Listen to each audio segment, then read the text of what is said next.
The birds at your feeder disappeared before the first raindrop fell. You didn't notice. Most people never do. One moment the feeder was alive. Wings, movement, the soft percussion of beaks on seed. Then the yard went quiet. Branches emptied. The bird bath stilled. And the rain had not yet come. Something told the birds to go. Whatever that something was, it wasn't the rain. It was older, more precise. What birds do during heavy rainstorms is not simply hiding. It is not random. It is a system, a hidden intelligence running invisibly through every storm that touches your yard. Once you understand what's actually happening out there, you will never watch a rainstorm the same way again.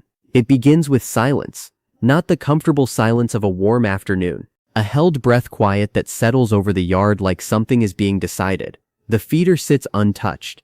Even the chickadees, who never seem to stop moving, are gone. This silence is not an absence. It is a response. Birds carry something we have only recently begun to fully understand. An awareness of atmospheric pressure.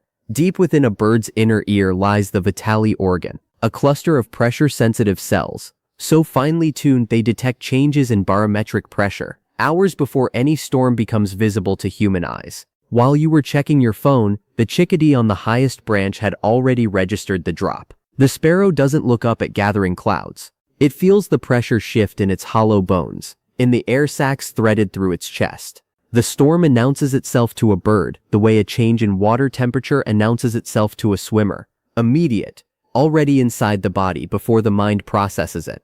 The disappearance from the feeder is just the first movement in something far more intricate. When pressure drops far enough, birds activate what researchers call pre-storm foraging, a behavioral shift so reliable that ornithologists use feeder activity levels to predict incoming weather. The sparrows eat faster. The finches move between feeders in tight, purposeful arcs. The dark-eyed juncos, usually measured in their movements, become almost frantic in their efficiency. They are loading up, because a heavy rainstorm doesn't just make birds wet. It masks sound, destroying a bird's ability to hear predators. It reduces visibility, turning every exposed perch into a danger. It weights feathers, slowing flight. It makes food temporarily invisible. Seeds swell, insects vanish, berries fall. So the birds eat, then they find cover. And this is where things become fascinating. The cover birds choose is not simply the nearest shelter. It is a calculated position based on species, body size, feather structure, and each bird's known map of its territory. The blue jay doesn't go where the chickadee goes. The cardinal doesn't press into the same tangle where the sparrow disappears. Your yard has a geography of storm shelters. The birds know every location. Not every bird vanishes. If you've watched rain fall in sheets and noticed a single bird sitting motionless on an exposed branch, you were watching something remarkable. Not a confused bird. A bird making a deliberate choice. Crows will remain on open perches during rain for reasons researchers have spent years unraveling. The working theory involves thermoregulation, but crow behavior in rain goes further than temperature management. Crows observed during storms display something that looks from the outside almost like contemplation. They turn their heads slowly. They track movement in the flooded ground below with steady, patient attention. Because rain transforms the ground into a temporary feast. Earthworms surface, beetles emerge, shallow puddles collect and carry seeds. For a bird intelligent enough to wait, the storm is not a crisis.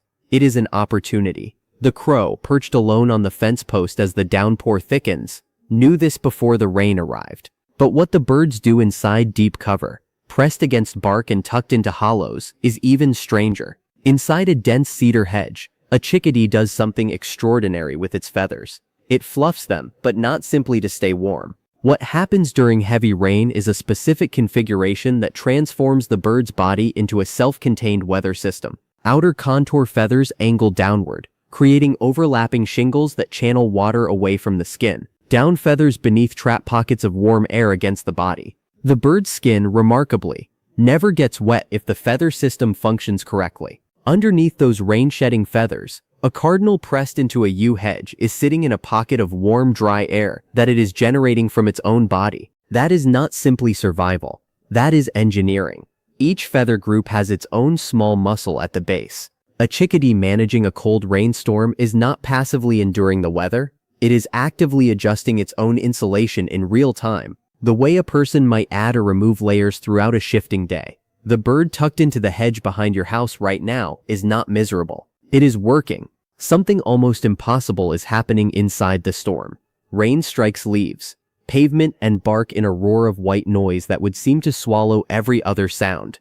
And yet birds are still communicating through it. Many species shift the frequency and rhythm of their calls during heavy rain to cut through the interference. Short, sharp contact calls replace longer vocalizations. High-frequency chirps give way to lower, more penetrating sounds. The chickadee's familiar call becomes shortened, staccato, telegraphic. The cardinal's whistle drops in pitch. The song sparrow compresses its elaborate song into something more urgent and stripped down. And it works. Even through a storm that makes human conversation nearly impossible at 30 feet, birds are maintaining awareness of each other's locations. A pair of cardinals sheltering in separate hedgerows are still exchanging information through the rain.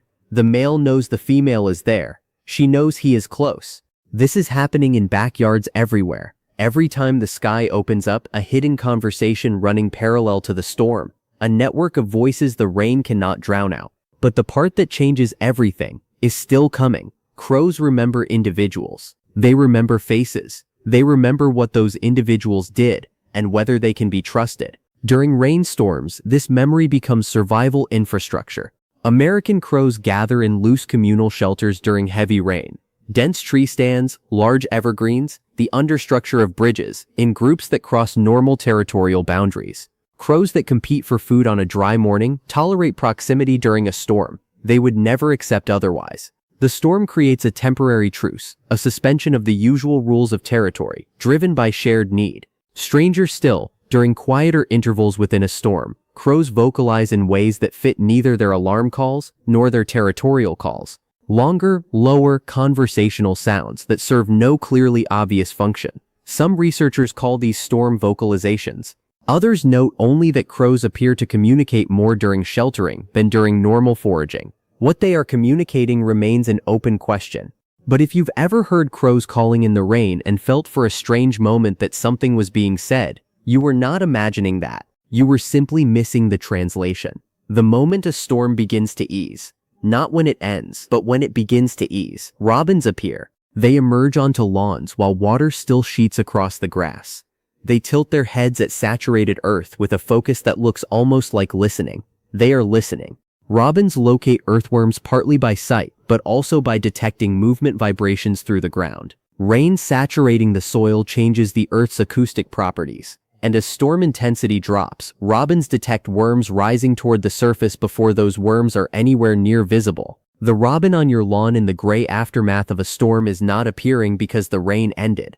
It is appearing at the precise moment when the ground becomes, for a bird who listens to the earth, a landscape lit with information. That robin has stood in your yard in the rain before. It has learned your yard's specific drainage patterns, the places where worms concentrate, the corner where soil stays wettest longest. It knows your yard in ways you do not. The bird had noticed long before you did, and it remembered everything. Every bird in your yard carries a detailed mental map of this specific place, built from months or years of returning to this ground. It knows where the feeder sits. It knows which side of the fence the cat appears from. It knows the branch that holds in wind and the branch that bends. It knows the corner where seeds collect when rain runs off your roof. And it knows you. Research on individual bird recognition, conducted with crows and expanded across chickadees, robins, and mockingbirds, shows that many backyard birds maintain recognition of the specific humans who inhabit the spaces they visit. The cardinal that comes to your feeder each morning is not visiting a feeder.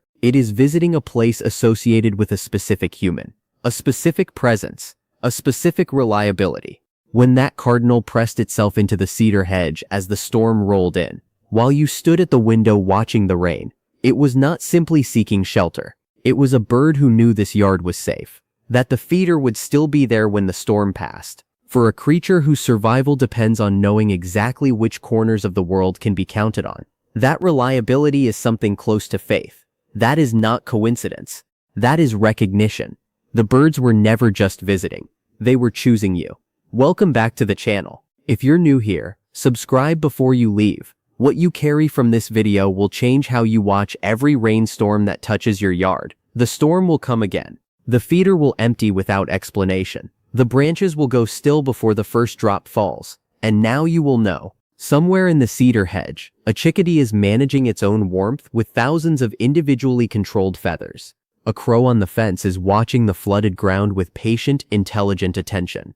A pair of cardinals, separated by wind and rain, are still speaking to each other through the noise. The robin is not waiting for the storm to end. It is waiting for the precise moment when the ground becomes readable. The birds never truly left. They moved into the hidden part of their lives, built from memory, intelligence, and something that looks from the outside a great deal like trust. Next time the sky darkens, don't just watch the rain. Watch where the birds go, and watch for the robin to return. Tell me in the comments, has a bird ever done something during a storm or on a quiet morning at your feeder that felt personal? Something that felt, even for a moment, like it was meant for you to notice? I read every one. See you in the next one.